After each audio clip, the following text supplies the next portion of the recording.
هاي جايز، كيفكم؟ فيديو اليوم هيكون عن حاجة مهمة جدا في حياتنا، وهي الصلاة وأهمية الصلاة. بس قبل ما أبدأ الفيديو متنسوش تعملوا لايك كومنت شير سبسكرايب وبس.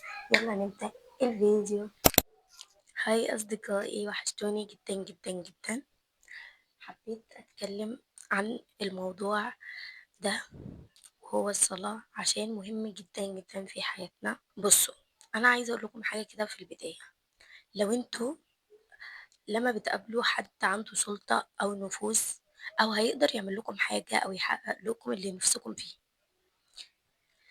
يعني انتوا عشان تقابلوه أو تحاولوا تقابلوه انتوا بتبقوا تعملوا اللي هو نفسه فيه، أي حاجة هو هيفرح بيها.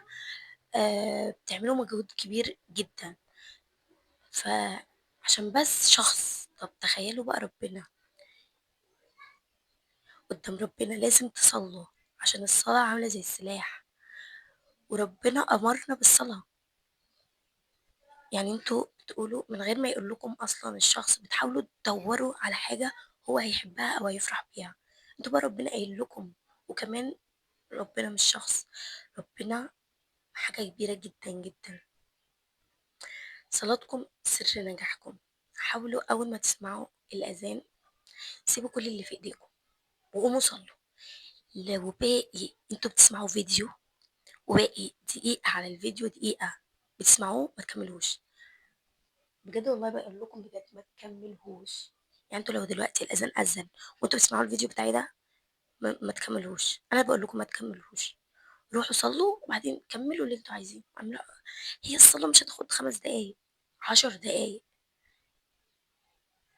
مش كتير. والله مش كتير من الموبايل اللي احنا بنمسكه، مش كتير مقارنة بالموبايل، بالحاجات اللي احنا بنعملها تانية. فلو انتوا اتعودتوا كده انه اول ما الاذان يأذن تقوموا تصلوا، ده هيفيدكم جدا في حياتكم وهيخليكم تنتظموا بالصلاة. انكم اول ما تسمعوا الصلاة تقوموا تصلوا.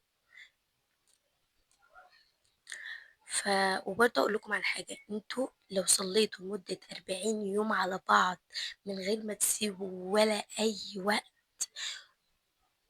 اي وقت كده، ده هيخليكم تستمروا في حياتكم لبعدين في الصلاة. لو قعدتوا 40 يوم بدون تأخير عن الصلاة، بدون ما تسيبوا أي وقت.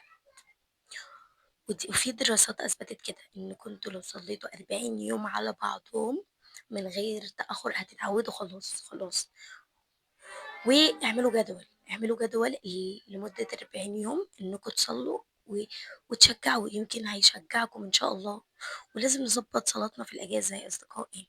ده احنا داخلين على ثانوية عامة، ولازم يبقى معانا حاجة كده بنلجأ لها لما نبقى زعلانين.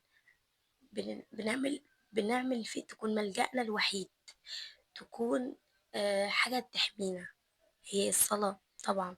بجد لو معانا الصلاة دي في ثانوية عامة احنا بنصلي، بجد هنرتاح جدا جدا جدا جدا جدا جدا. هي هتبقى معانا زي السلاح يا أصدقائي. انتوا مش متخيلين أهمية الصلاة خالص خالص خالص. لو انتوا تعرفوا ربنا معرفة حقيقية مش هيشيلكم أي حاجة عنه، أي حاجة أيا كان ايه.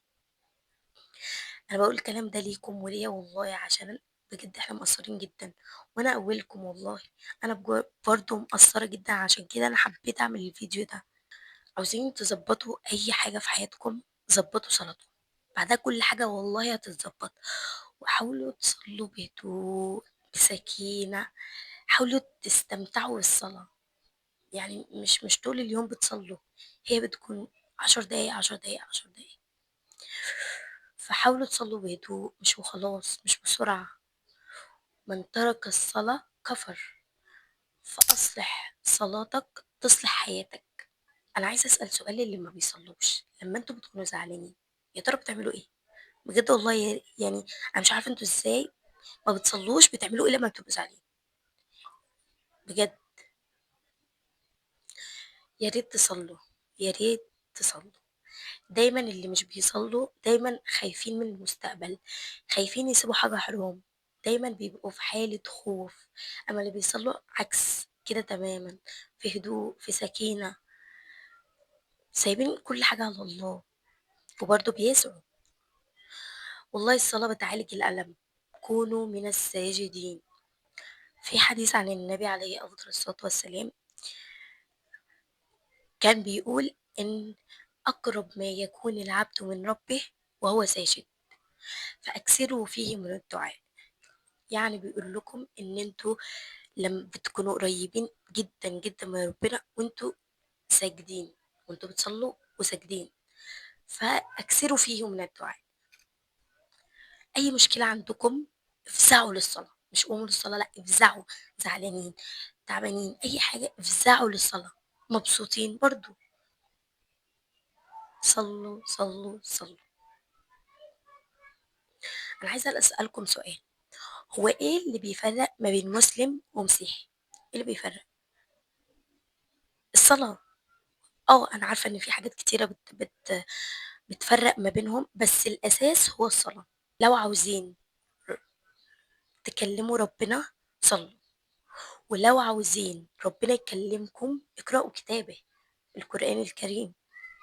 اللي بعيد عن الصلاة بعيد عن كل الخير. لازم تصلوا يا أصدقائي. بصوا دلوقتي أهو قوموا صلوا دلوقتي، اللي مش بيصلي أيا كان الوقت قوموا صلوا دلوقتي حالا أهو، ما تكملوش الفيديو، روحوا صلوا وبعدين ارجعوا. ماشي؟ رجعتوا يا ريت يا ريت يا ريت تكونوا قمتوا صليتوا، عشان بجد انتوا لو ما قمتوش دلوقتي صليتوا بعد الكلام ده كله بجد يعني خلاص انتوا ضميركم مات. وبعدين بعد ما تخلصوا الفيديو ده اعملوا جدول، ابدأوا حياة جديدة، صفحة جديدة، صفحة بيضة، تقربوا من ربنا. يعني ايه؟ اوعوا تموتوا وانتوا مش بتصلوا بجد يا اصدقائي، اوعوا تموتوا وانتوا مش بتصلوا. اللهم بلغ. أصدقائي كده كان خلص الفيديو. بصوا أنا عايزاكم بعد ما تعملوا الجدول وتبدأوا تنتظموا في الصلاة اكتبوا لي في الكومنت هل الفيديو ده فاتكم ولا لأ. حاولت والله إن أنا أعمله مش طويل قوي عشان ما تزهقوش برضو. فبس كده كان خلص الفيديو، أتمنى يكون عجبكم، ولو عجبكم ما تنسوش تعملوا لايك كومنت شير سبسكرايب وبس. باي.